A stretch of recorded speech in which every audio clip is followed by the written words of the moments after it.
Welcome to Daily Current Affair. Today is 22nd of September 2022. The question is Film Federation of India FFI choose which film as India's official selection for 19th Oscars. ठीक है, अगले साल 2023 में जो Oscar होने वाले हैं वो है 95th ऑस्कर्स. ठीक है, उसके लिए फिल्म फेडरेशन ऑफ इंडिया ने कौन सी मूवी को नॉमिनेट किया है ऑस्कर के लिए. That is the Kashmir files, RRR, Chhello Show और 83. So the answer is C, that is Chhello Show. Chhello Show हमारे पास एक गुजरात की मूवी है. ठीक है, जिसको जो डायरेक्ट किया है दैट इज़ पान नालिन ने इसको डायरेक्ट किया. ये काफ़ी इंपॉर्टेंट क्वेश्चन है. सो ये एक ऑटोबायोग्राफी ड्रामा सीरीज है. ठीक है, ड्रामा मूवी है वेस्टर्न रीजन ऑफ गुजरात के बेस पे. ठीक है, वहाँ से रिलेटेड है. ठीक है, लास्ट ईयर तमिलनाडु, सो तमिलनाडु है, तमिल की एक ड्रामा मूवी थी, उसका नाम था कुजंगल पैबल्स. इसका मतलब होता है पैबल्स. ठीक है, इसको डायरेक्ट किया था विनोद PSG ने. इसको जो है नॉमिनेट किया था इंडिया ने ऑस्कर्स के लिए, बट ये आगे ऑस्कर में इसको शॉर्टलिस्ट नहीं किया गया था. ठीक है, अभी हमारे पास 3 ही मूवीज़ ऐसी हैं जो ऑस्कर्स में जिनको टॉप 5 में जो पहुंची हैं. दैट इज़ मदर इंडिया 1958, सलाम बॉम्बे 1989 और लगान 2001. ये 3 मूवीज़ हैं जो टॉप 5 में पहुंची है ऑस्कर के आज तक. ठीक है, नाउ 94 जो ऑस्कर अवार्ड्स हुए थे अभी 2022 में, उसमें बेस्ट फिल्म थी कोडा और best actor was Will Smith, best actress was Jessica Chastain और best director was Jane Campion को मिला है द पावर ऑफ डॉग के लिए बेस्ट डायरेक्टर का award. Now next question is which country becomes the largest bilateral lender for Sri Lanka by leaving China behind. अब क्या बात है, अब श्रीलंका है. ठीक है, श्रीलंका को पहले क्या होता था, जो चाइना है वो बहुत ज़्यादा पैसे जो है एज ए लोन देता था. अब श्रीलंका क्या है, थोड़े कम लोन ले रहा है चाइना से, क्योंकि चाइना का पता है वो क्या करते हैं, ट्रैप जाल में फंसाती है किसी भी कंट्री को, फिर उसका एरिया कैप्चर कर लेती है. तो इन्होंने क्या कर दिया, अब इंडिया से इन्होंने पैसा लेना स्टार्ट कर दिया है. तो इंडिया ने इनको इतना ज़्यादा पैसा दे दिया है कि इन्होंने चाइना को भी पीछे छोड़ दिया है पैसे देने के मामले में to Sri Lanka. So answer is D, Sri Lanka. ठीक है, China has been the largest bilateral lender to Sri Lanka, मतलब कि सबसे ज़्यादा पैसा देता था श्रीलंका को इन लास्ट 5 ईयर्स 2017 से 2021 तक. बट अब क्या हुआ, 2022 में इंडिया सबसे ज़्यादा पैसा देने वाला देश बन गया है. किसको, श्रीलंका को, और चाइना को इसने पीछे छोड़ दिया है. और इंडिया ने अभी 4 महीनों में कितना दिया है, $968 मिलियन जो है दिया है as a loan to Sri Lanka. अब कुछ और क्वेश्चंस है, लाइक कितना पैसा दिया है. अभी $4 बिलियन हमने इनको food and security financial assistant के लिए दिया था श्रीलंका को. इसके अलावा बहुत सारी वैक्सीन दी है, बहुत सारी मेडिसिन दी हैं श्रीलंका के लिए, और 21,000 टन का फर्टिलाइज़र भी हमने श्रीलंका को दिया है इन अगस्त 2022. महाराष्ट्र का जो दौलताबाद फोर्ट है has to be renamed as, इसका नाम क्या रखा गया है. That is Devagiri fort, Ratnagiri fort, Nilgiri fort और माउंटेनगिर fort. So answer is A, that is Devagiri fort. So Maharashtra का जो दौलताबाद फोर्ट है उसका नाम चेंज करके देवगिरी फोर्ट जो है रखा गया है.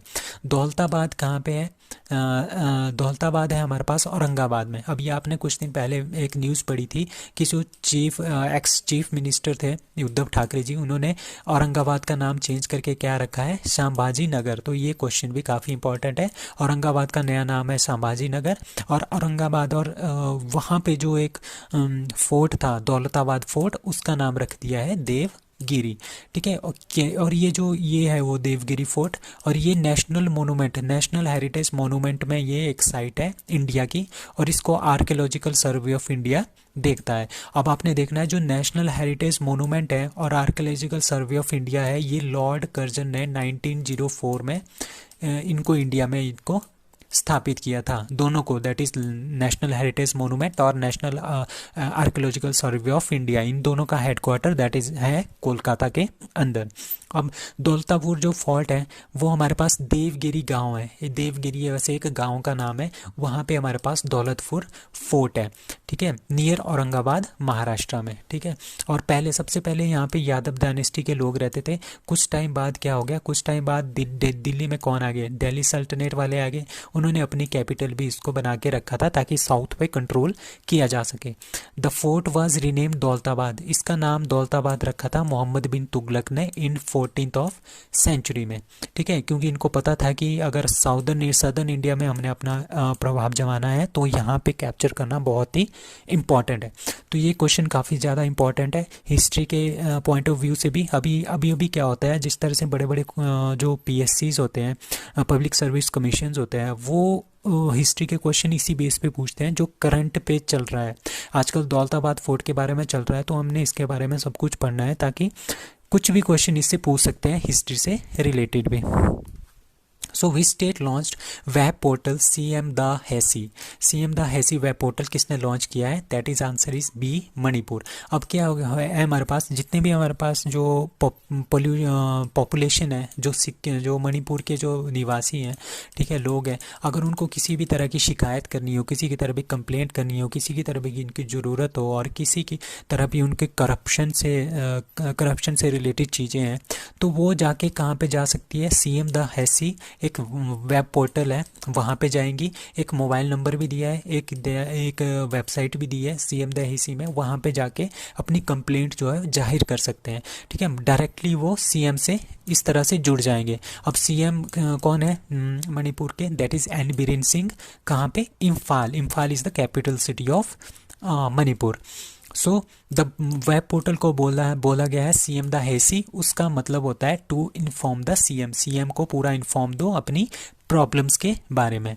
सो capital of Manipur is Imphal, chief minister of Manipur that is N Biren Singh, governor of Manipur that is La Ganesan. जो ये ला गणेशन है ये मणिपुर के गवर्नर है, और एडिशनल चार्ज कहाँ का, वेस्ट बंगाल का भी इनके पास एडिशनल चार्ज है गवर्नर का। Dash Dash becomes India's first state or UT to achieve 100% coverage of precautionary dose of कोविड-19। सो कोविड-19 जो है हमारे पास, कोविड-19 के जो प्रिकॉशनरी डोज है, ठीक है, प्रिकॉशनरी डोज कौन सी होती है, पहले हमने दो डोजें लगा दी थी। अब तीसरी जो डोज होती है वो प्रिकॉशनरी डोज होती है, बूस्टर डोज बोलते हैं जिसको। तो ऐसी कौन सी स्टेट बन गई है जिन्होंने पूरा 100% जो है कवरेज अचीव कर लिया है, जो ये थर्ड डोज है प्रिकॉशनरी डोज उसकी, that is Andaman and Nicobar island. So answer is D Andaman Nicobar. ठीक है, मोर देन 2,87,216 बेनिफिशरीज, 18 साल से ऊपर जितने भी लोग हैं उन्होंने क्या कर दिया है, प्रिकॉशनरी डोज जो है लगा दिया है। और अभी हमने कल परसों कुछ दिन पहले एक न्यूज़ पढ़ी थी, India's first state to UT to become Sujal and Swachh, that is also Andaman and Nicobar. So Kashmir is set to get its first multiplex in, कहाँ पे, गुलमर्ग, अनंतनाग, बारामूला और Srinagar. So answer is D Srinagar. So Srinagar में हम क्या कर रहे हैं, कश्मीर में सबसे पहला मल्टीप्लेक्स जो है खोल रहे हैं, और उसको कौन खोल रहे हैं, उसका जो इनॉग्रेशन कर रहे हैं वो जम्मू कश्मीर के lieutenant governor that is Manoj Sinha ji कर रहे हैं। अभी क्या हुआ, 30 साल पहले यहाँ पे थिएटर्स थे, सिनेमा हॉल्स थे, वो जो है बंद करने पड़े। क्यों बंद करने पड़े, क्योंकि वहाँ पे क्या हुआ था, टेररिस्ट एक्टिविटीज़ होने की वजह से दिसंबर 31, 1990 को ये बंद करने पड़े थे। ठीक है, अब क्या कर दिया, अब ये फिर से ओपन हो गया। यहाँ पे मल्टीप्लेक्स जो है इसको लॉन्च कर दिया गया है।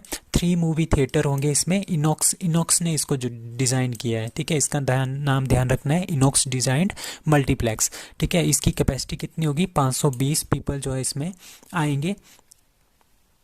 ठीक है, all the movie theatres in the Kashmir valley were closed on December 31, 1990 due to terrorism की वजह से। अब जम्मू कश्मीर से रिलेटेड कुछ और न्यूज़ है, like Jammu Kashmir was an Indian state from 1952 से 2019 तक क्या थी, एक हमारे पास ये स्टेट थी। ठीक है, उसके बाद 1 नवंबर 2019 से क्या हो गया, आर्टिकल नंबर 370 हटा दिया गया है, और अब क्या बन गई है, ये UT बन गया है।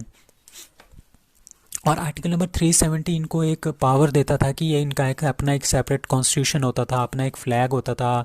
ठीक है, इनका इंटरनल एडमिनिस्ट्रेशन भी अपनी होती थी। बट 2019 के बाद क्या हो गया, J&K becomes the UT of India, और इंडिया का ही यहाँ पे कॉन्स्टिट्यूशन अब जो है चलता है।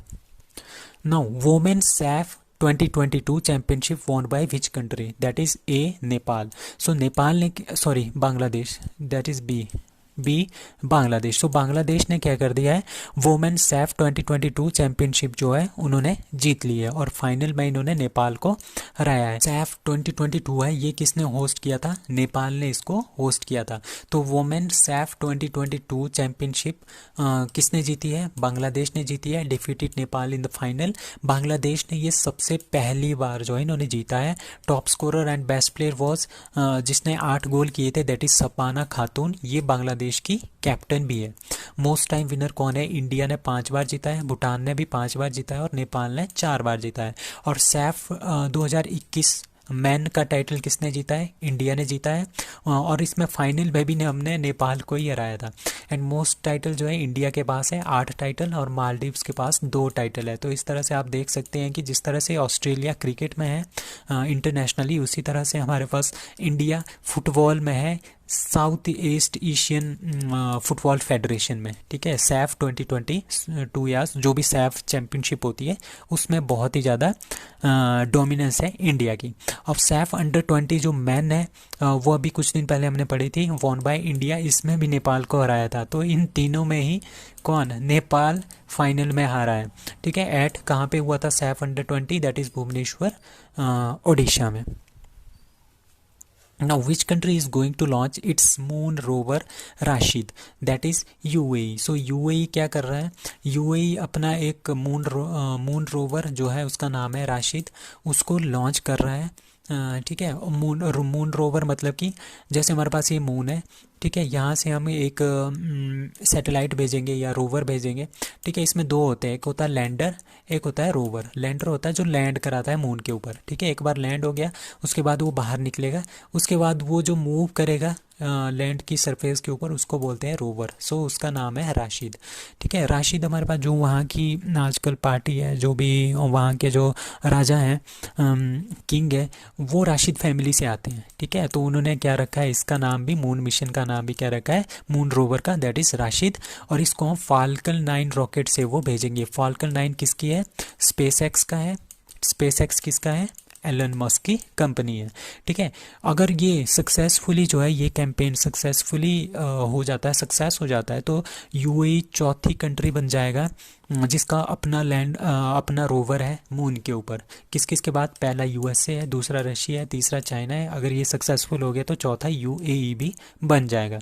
अब यूएई का मार्स मिशन का नाम क्या है, दैट इज़ होप मिशन। ठीक है, और with the help of Japan ये इसको भेज रहे हैं।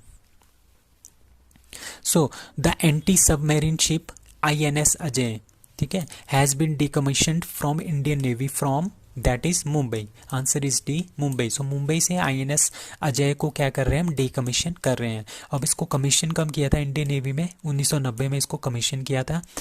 It is decommission from navy, that is 2022 में इसको डीकमीशन कर दिया 32 ईयर्स के बाद। ठीक है, it is also known as submarine hunter. Submarine hunter इसको इसलिए बोलते हैं क्योंकि ये सबमेरीन, ये इस तरह का शिप है, जितनी भी हमारे पास सबमेरीन्स होती है ना, पानी के अंदर जो आते हैं जहाज, उनको मारने के लिए ये काफ़ी ज़्यादा फेमस है। इसको बोलते हैं anti submarine ship INS Ajay has been decommission from Indian navy. So that's all for today, thank you.